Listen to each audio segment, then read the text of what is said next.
Talk Mountain. My name is Camilla Augustus, and welcome back. Thank you all so much for tuning in today. Today, we have an incredible woman joining us. Using her hard work and creativity, she has brought us amazing productions such as Beauty and the Beast and Much Ado About Nothing. Joining us is Miss Amy Strickland. Hi, Miss Strickland. How are you? I'm doing great today. How about you? Pretty good. Pretty good. Right. Thank you so much for coming. You're welcome. Yes. So how's everything going? How are you doing? I'm doing all right, in COVID-adjusted terms. This year has been kind of strange. We haven't been able to do the same kind of things we would normally do. So it's kind of been an adjustment year and a year for creative problem solving. But, we are working on a production now, and so things are pretty good. Yes. And so are you guys always, I know considering this year you guys probably are really busy, but are you always busy even outside of Corona?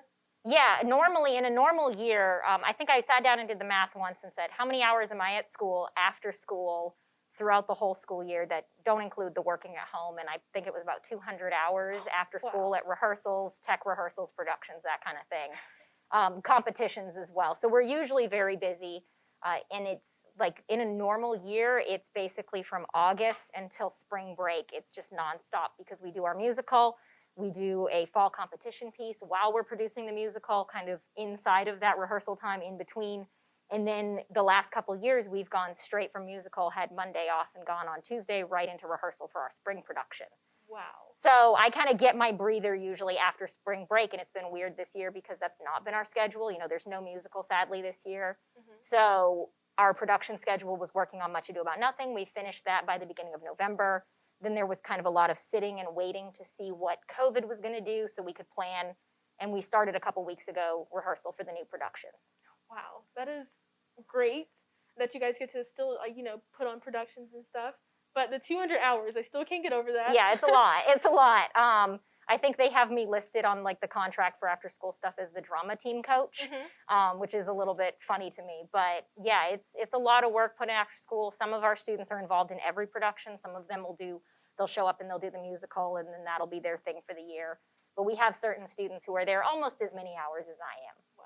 Yeah. So what do you like to do outside of school? Outside of school, I love reading. I'm in love with narrative. I love movies, books, TV shows. Video games, but I also do leatherworking. I went to art school, and so I've always needed that creative outlet. And theater is a lot of that for me, but I also do leatherworking, creating wallets, masks, that kind of thing. Wow. So what's your favorite piece to make? I try not to do the same thing over and over, and I've had people recommend to me, why don't you get on Etsy? And I've had an Etsy shop where I've sold things I've made that I just want to get rid of because I was like, oh, that was cool, but I don't need it. But probably my favorite thing I've made was the mask that we used in Beauty and the Beast. That was just kind of a lot of looking at the cartoons and figuring out how to layer it so it would have the depth we need and get the character. And it was an essential piece for doing that costume change at the end of the play when he transforms back into a human. Mm-hmm. I was really proud of that, and I had a theater teacher contact me and commission me to make him one as well. So I got paid to do that. Wow. So that was really cool. I like doing that stuff. That's nice. So you were talking about competitions earlier. Yes. How often do you guys go to competitions? We have two major competitions that we go to.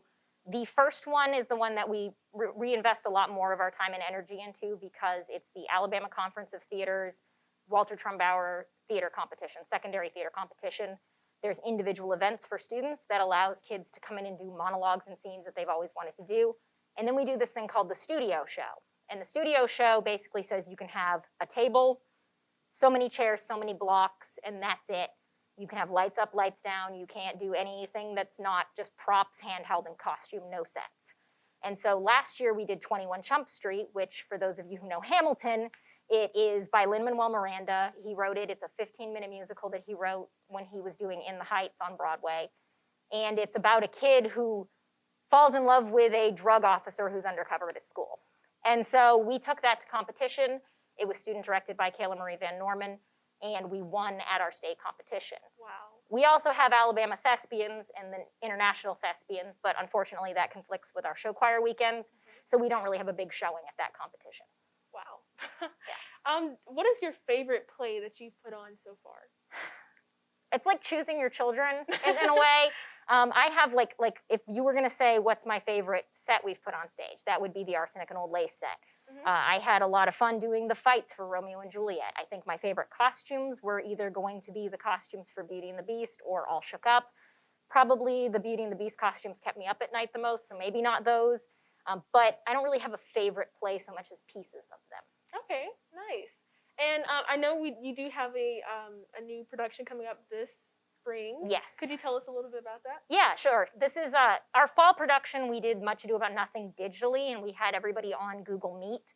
And while that was really kind of a fun, creative problem-solving problem, we didn't have a lot of the community that we normally have with that, and it was a lot of technical stuff that was on my shoulders that was very stressful and didn't give as many opportunities for our theater tech students. So it was important to me for this one to be able to build a set and to also be safe. So what we decided to do was we took the H.P. Lovecraft story, The Call of Cthulhu, and we set it like in the 1930s. In 1938, Orson Welles had this radio show that ran over the summer.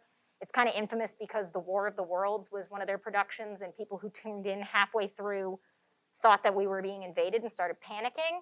So it's kind of this funny story, but he also did Dracula and a lot of other classic stories that he adapted. So we decided to take that same thing and take Lovecraft's Call of Cthulhu, which is this piece of cosmic horror. It's about things in space and deep beneath the ocean that we don't understand and how terrifying the unknown is.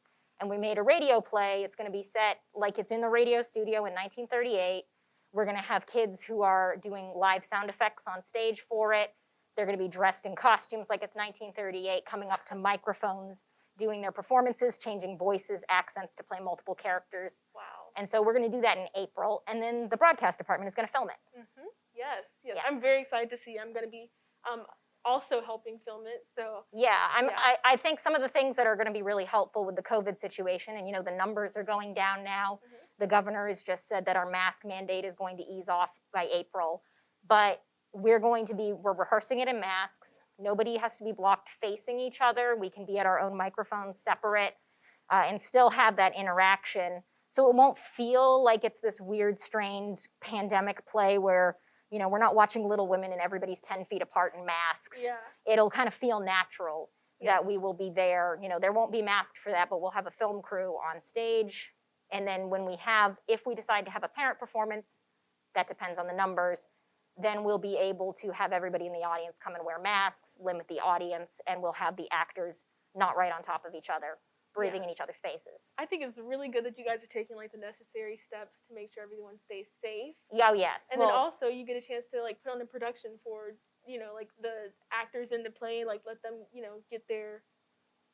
put their talent on stage, and then also for the students to watch, because I have enjoyed Beauty and the Beast. It was an amazing play. Thank you. So, yes.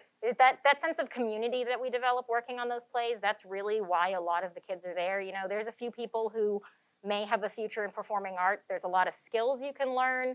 You can take those into a courtroom or into politics or into just a boardroom in a corporation. But that community and that kind of family that we form on a play is what people remember when it's closing night and they're all sitting on stage singing the song from the musical at the top of their lungs together, and not wanting to go home. That's why people come back to theater. Yes. Yeah. Well, Ms. Strickland, thank you so much for coming. I really enjoyed talking to you. And thank you for having me. Yes. And that was Ms. Amy Strickland. If you're interested in learning more about our plays, you can check them out on their Instagram. Also, check us out on all of our social medias. You can follow us on Instagram and Twitter at OakNTN Media. And for Oak Media, I'm Camilla Augustus.